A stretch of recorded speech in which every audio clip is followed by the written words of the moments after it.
انسان سے مجبوری میں کوئی کام ہو جائے تو وہ تو معاف ہوتا ہے، لیکن وہ کہے کہ میں بھول گیا تھا، میرا دھیان نہیں رہا تھا، مجھے یاد نہیں رہا تھا، تو یہ غفلت ہے۔ تو غافل اب جب آپ ہو جاتے ہیں تو پھر غفلت انسان کو روز بروز زیادہ غافل کرتی جاتی ہے۔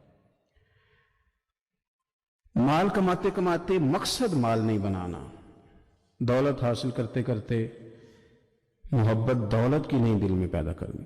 مال کو ضرور حاصل کرے۔ حضرت بہاءالحق نقشبند بخاری رحمۃ اللہ علیہ فرماتے ہیں، میں نے مینا کے میدان میں ایک نوجوان دیکھا جو لاکھوں کا کاروبار کر رہا تھا، لاکھوں کا، دیناروں کا کاروبار کرتا تھا، سونے چاندی ہیرے جواہرات کا کام کرتا تھا، لیکن فرماتے میں نے اس کے دل پہ نظر ڈالی، لاکھوں کا کام کرتا تھا پر اس کا دل ایک منٹ کے لیے بھی اپنے رب کی یاد سے غافل نہیں تھا۔ ہر وقت اس کا دل اپنے مالک کی یاد میں مصروف تھا، ہر وقت۔ ارشاد فرماتے ہیں کہ میرا شروع میں اس کے بارے میں گمان یہ تھا کہ دیکھو یہ شخص کیا کر رہا ہے، پیسہ کما رہا ہے، دولت کے چکر میں پڑا ہوا ہے۔ فرماتے ہیں کہ پھر میں نے ایک اور منظر دیکھا، ایک اور رنگ میں نے دیکھا کہ وہ کما رہا تھا، اور پھر اختتام حج پہ میں نے دیکھا کہ جو کمایا تھا سارا اللہ کے بندوں پہ خرچ کر رہا تھا۔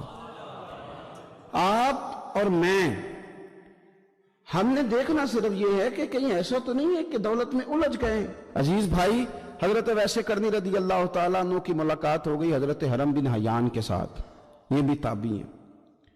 تو حضرت حرم بن حیان رحمۃ اللہ علیہ کہتے ہیں، یہ نا ہم تو خیر بڑی ساری باتیں سنتے ہیں تو نصیحت نہیں نہ حاصل کرتے، ویسے بھی یہ دور تقریریں کرنے تقریریں سننے کا ہے۔ جو عمل کرنے والے لوگ تھے ان کا کیا طریقہ تھا کہ وہ ایک دو جملے کافی تھا، علم و بس کری ہو یار، وہ ایک کوئی حرف نہیں درکار، جملہ ایک بھی تیرے لیے کافی ہے، لیکن شرط یہ کہ تو عمل کا ارادہ رکھتا ہو، تیرا خیال ہو کہ عمل کرنا ہے۔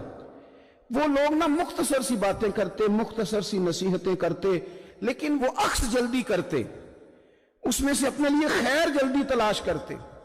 حضرت حرم بن حیان کی ملاقات ہوئی حضرت اویس کرنی رضی اللہ تعالیٰ عنہ کے ساتھ، تو حضرت حرم بن حیان کہتے ہیں میں نے عرض کی حضور میں کسی ملک میں جا کے رہنا چاہتا ہوں، کہیں سکونت اختیار کرنا چاہتا ہوں، یہاں سے ہجرت کرنا چاہتا ہوں، تو مجھے کوئی آپ مشورہ دے میں کہاں جاؤں؟ تو فرماتے ہیں کہ میں نے جب یہ سوال کیا تو حضرت ویس کرنی نے مجھے اشارہ دیا، فرمانے لگے ملک شام چلا جا۔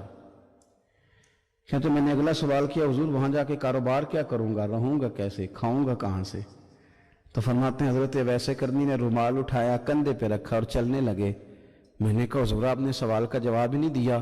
تو فرمانے لگے جس دل کو ابھی تک یہی یقین نہیں آیا کہ روزی کون دیتا ہے، اسے میں نصیحت کیا کروں؟ میں تجھے نصیحت کروں جسے آج تک یہی نہیں پتا کہ روزی کون دیتا ہے؟ تو ابھی تک اپنے دل کو پکا ہی نہیں کر پایا کہ روزی رب دیتا ہے؟ او خدا کے بندے کیا نصیحت کروں تجھے؟ تو ابھی تک یہاں اڑا ہوا ہے۔ تیرا جو توکل ہے وہ مضبوط ہونا چاہیے، تیرا بھروسہ اپنے رب کی ذات۔ تو غافل ہو گیا اللہ سے، تو نے اسباب پر بھروسہ سارا کرنا شروع کر دیا۔ اسباب اختیار کیے جاتے ہیں، بھروسہ رب کریم پہ کیا جاتا ہے۔ ہماری جو غفلت ہے نا، ہم سوتے ہی اس بستر میں جو سویرے آنکھ کھلنے نہیں دیتا، ہم نے اوڑھ ہی وہ والے بستر لیے ہیں، ہم نے کمرے اس طرح بند کیے ہیں کہ وہاں تو ہوا مشکل سے آتی، تو آواز کسی کی کیسے آئے گی؟ دادا آوازیں دیتے رہے، فجر کا وقت ہو گیا، والد کہتے رہے، مؤذن نے روز اذان پڑھی، پر چونکہ ہم نے کمرہ ہی بڑا آرام دہ بنایا تھا، ہم نے قریب کوئی چیز آنے نہیں دی۔ یہ تھوڑے دن پہلے ہمارے شہر کا واقعہ، ایک صاحب نے ضلع گجرانوالہ کے ایک گاؤں میں ایک صاحب نے کیا کیا ہے، انہوں نے کہا کہ جناب میں تمہیں روز منع کرتا ہوں کہ اذان پڑھا کرو، بعد میں نعت نہ پڑھا کرو، سونا ہوتا ہے، اذان ہو گئی ختم ہو گئی، تم ایک نعت بھی سناتے ہو۔ اسی بات پر اس شخص کو باہر بلایا اور گولی مار دی، بندہ مار دیا، تو میری نیند میں خلل واقعہ کرتا ہے، تو وہ تو ابدی نیند سو گیا ہے، تو کیا آپ ساری عمر جاگتے رہیں گے؟ آپ کو بھی سونا ہے، آپ کو بھی جانا ہے، قبر میں پہنچنا ہے۔ یہ غافلوں والی جو زندگی ہے نا، یہ تباہ کر دیتی ہے، تباہ۔ اور بہت سارے لوگ ایسے ہیں پھر ان پر پکی مہریں لگ جاتی ہیں، پھر وہ جاگنا بھی چاہیں تو آنکھ نہیں کھلتی، پھر اٹھنا بھی چاہیں تو بیداری نہیں ہوتی، اس لیے کہ سوتے کو جگانا آسان ہوتا ہے، جاگتے کو جگانا بڑا مشکل کام۔ حضرت ابو بکر صدیق رضی اللہ تعالیٰ عنہ امیر المومنین ہے، آپ نے کبھی آسانیاں دیکھی ہیں گورنر کے گھر میں، وزیر اعلیٰ کے گھر میں، وزیروں کے گھروں میں کیا نظام ہے، کیا جناب دنیا ہی الگ ہے۔ کبھی سیٹھوں نوابوں کے ہاں آپ دیکھیں کس طرح کا جناب ان کا رہن سہن ہے، بالکل دنیا ہی اور ہے۔ حضرت ابوبکر صدیق امیر المومنین ہے، پیاس لگی تو پانی مانگا، لوگوں نے شہد ملا کے پانی پیش کیا، پانی منہ کے قریب گیا تو جناب صدیق اکبر کے بغیر کسی اختیار کے چھم چھم آنسو بہے، اتنا روئے کہ لوگ کہتے ہمیں پتہ کوئی نہیں تھا بات کیا ہے، پر ابو بکر کا رونا دیکھ کے ہمارا بھی رونا نکل گیا، پتہ نہیں تھا ہوا کیا ہے، کس وجہ سے رو رہے ہیں یہ نہیں پتا تھا، ان کو روتے دیکھا تو ہم بھی رو پڑے۔